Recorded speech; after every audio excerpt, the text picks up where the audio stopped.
Durant le mandat présidentiel de Donald Trump, son épouse Melania aura sûrement davantage brillé pour sa garde-robe incroyable que pour ses engagements de First Lady. Peu impliquée dans la vie à la Maison-Blanche, prise de parole rare dans les médias, la voix de l'ex-mannequin slovène s'est peu fait entendre durant ces 4 dernières années. Pourtant, elle a toujours eu en sa possession un moyen de communiquer, sa garde-robe. Choisie avec soin, chacune des tenues de Melania Trump ont marqué les esprits, que ce soit pour de bonnes ou de mauvaises raisons.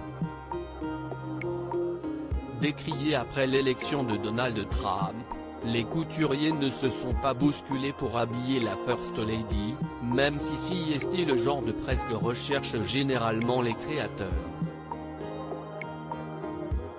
Pourtant, pendant 4 ans, Melania Trump a trouvé de quoi s'habiller, et ce souvent à ses propres frais.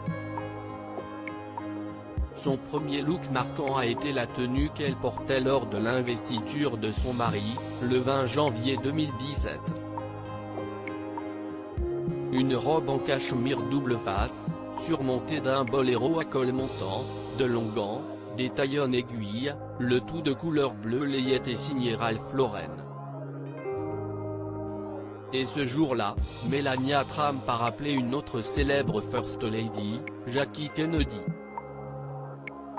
Une garde-robe polémique toujours épaulée par son styliste, le créateur Hervé Pierre. Melania Trump a enchaîné durant 4 ans les tenues chic et de bon goût, sous la houlette de créations signées Dior, Calvin Klein, ou encore Ralph Lauren et Michael Kors, et toujours juchée sur des talons Louboutin.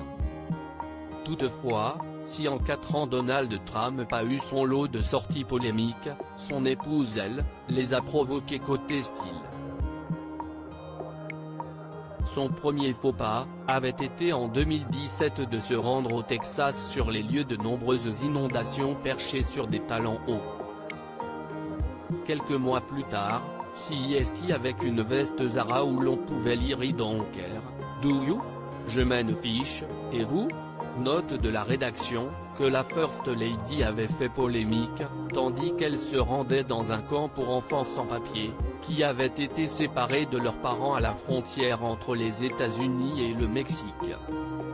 Puis en octobre suivant, pluie de critiques pour son casque colonial, porté lors d'un voyage officiel au Kenya.